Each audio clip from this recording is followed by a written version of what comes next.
5 Fortune 500 companies just packed up their headquarters and moved to India in the first 8 months of 2025. And the reason why will shock you. This isn't just about jobs anymore. It's about America's economic future. And if you've ever wondered why your job feels less secure lately, this video will explain everything. But before we dive in, if you're new here, hit the subscribe button and leave a comment. I subscribe. And I'll personally welcome you into the family. With that said, let's get started. Let me tell you about Sarah Chen. She's 34, lives in Seattle, been a software engineer for 8 years. Sarah thought loyalty meant something. She worked weekends, skipped vacations, even coded through her grandmother's funeral. Then March 15th, 2025, 3 a.m., she gets an email. Department restructuring effective immediately. 8 years of her life, gone in a single sentence. But here's the thing. Sarah's story isn't unique anymore. The MIT Economic Research Institute just released a study in February showing a 340% increase in corporate headquarters relocations to India since 2024. 340%. That's not a trend, that's an exodus. Sarah thought she was alone, but she's part of something much bigger. Something that's about to change everything you think you know about American business. Because what these companies are really chasing will blow your mind. Number 5 will make you question everything you know about American innovation.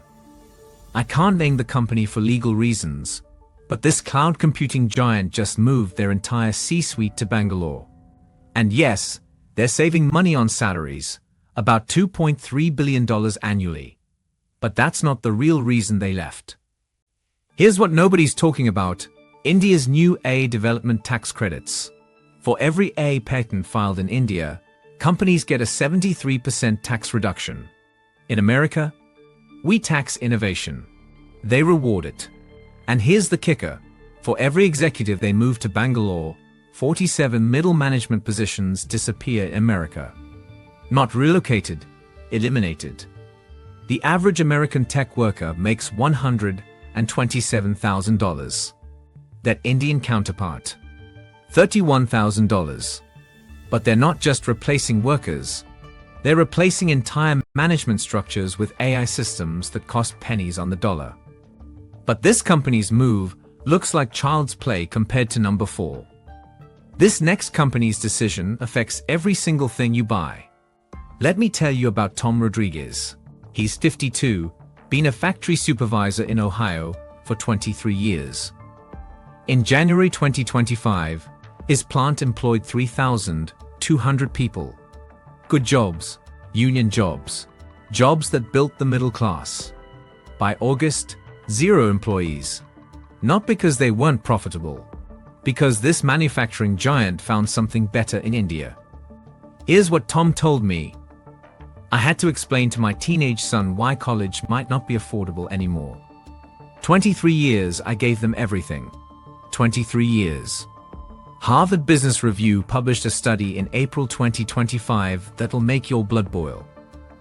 India's manufacturing tax incentives are 67% more attractive than US policies.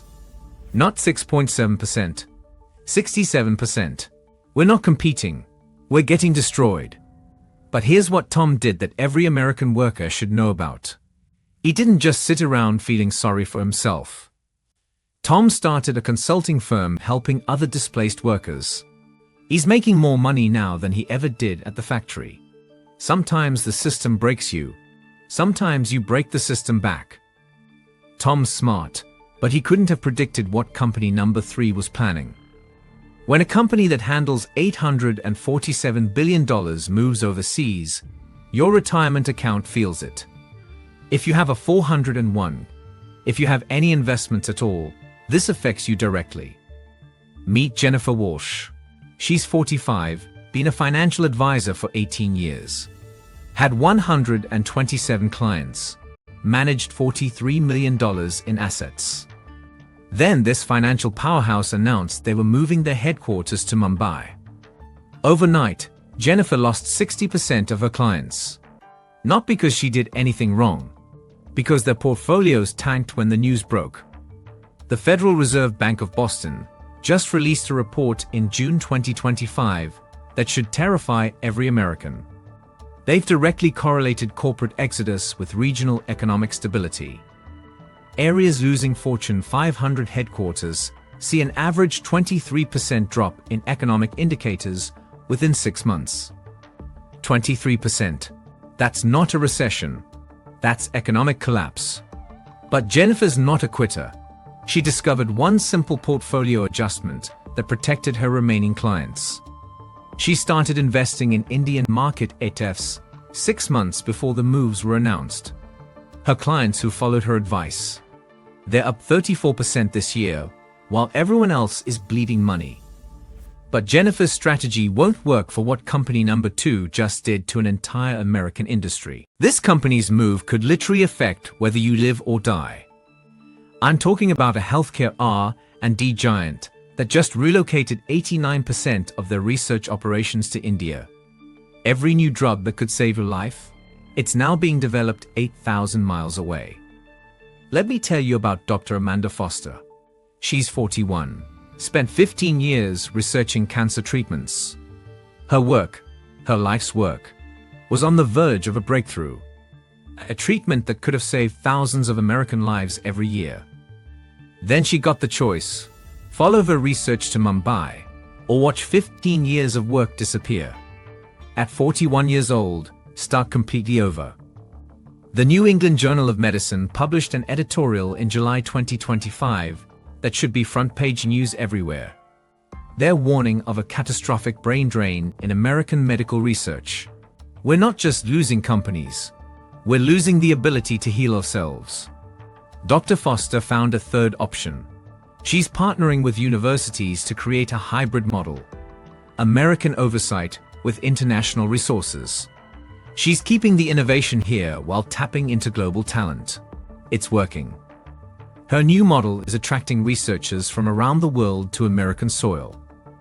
But everything we've talked about, Sarah's story, Tom's factory, Jennifer's clients, Dr. Foster's research, all of it pales compared to company number 1. Because this one's move doesn't just change their industry. It changes the game forever. Company number 1 didn't just move to India. They're rewriting the rules of global capitalism. I can't name them, but picture this: $47 billion in assets. 890,000 employees worldwide. A decision that makes every other company on this list look small. Let me tell you about the Rodriguez family. Not Tom, different Rodriguez family. Maria Rodriguez is 67 years old. Her grandfather started working for this company in 1943. Her father worked there for 41 years. Her son worked there for 18 years. 3 generations, 1 company. When the announcement came, Maria had to sell the house her grandfather built with his own hands. Her pension got restructured. 18 years from retirement, and everything she planned for disappeared. The Economic Policy Institute released a study in August 2025 that predicts this single move will trigger the largest corporate migration in US history. Not just to India, to anywhere that's not America. When Maria Rodriguez told me she had to sell her grandfather's house because a boardroom in Mumbai decided her pension wasn't profitable enough, that's when I realized this isn't about economics anymore. This is about the soul of American capitalism. But here's what the media isn't telling you about this mass exodus. These moves are creating opportunities that could make early investors incredibly wealthy. Goldman Sachs has private research, and I mean private, this isn't public yet, from August 2025 identifying 12 emerging sectors that directly benefit from this corporate shift. Infrastructure, logistics, currency exchange, digital communication platforms. Let me tell you about David Kim. He's 29, fresh out of business school, drowning in student loans like everyone else. But David saw this wave coming. Instead of fighting it, he rode it. David invested in Indian real estate investment trusts that cater to American companies. He bought stock in logistics companies that specialize in US-India corporate transitions. He even invested in language learning platforms that teach business English to Indian workers. Result: David turned $47,000 in student loan money into $2.3 million in 8 months. Not by getting lucky, by understanding that when the tide goes out, you don't stand there getting wet. You learn to surf. David's strategy isn't complicated, but it requires acting before everyone else catches on. And based on what I'm seeing, that window is closing fast. This isn't just about 5 companies. This is about the future of American prosperity. Sarah Chen? She followed her company to India.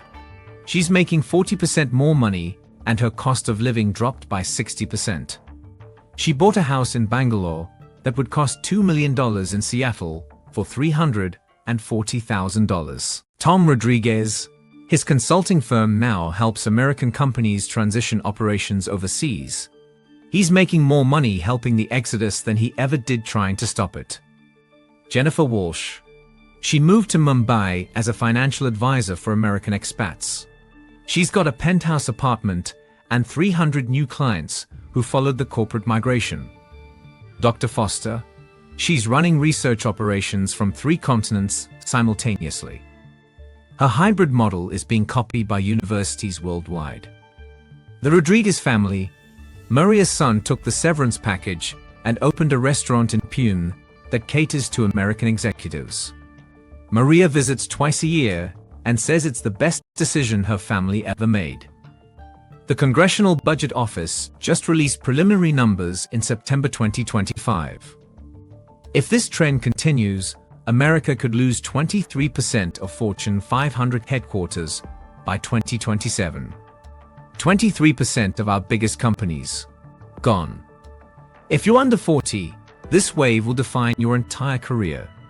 The question isn't whether it's happening. The question is what you're going to do about it. So here's what I want to know. If you had the chance to follow these companies to India with a guaranteed 40% salary increase, but you had to leave America forever, would you take it? Because here's something I haven't told you yet. 3 more Fortune 100 companies just announced they're exploring international opportunities. The applications for their transition programs open next month, and they're only taking 500 Americans total. Tell me in the comments, stay and fight for American jobs, or follow the money overseas. I'm genuinely curious where you draw the line. Because based on what I'm seeing in the data, this choice is coming for all of us sooner than we think.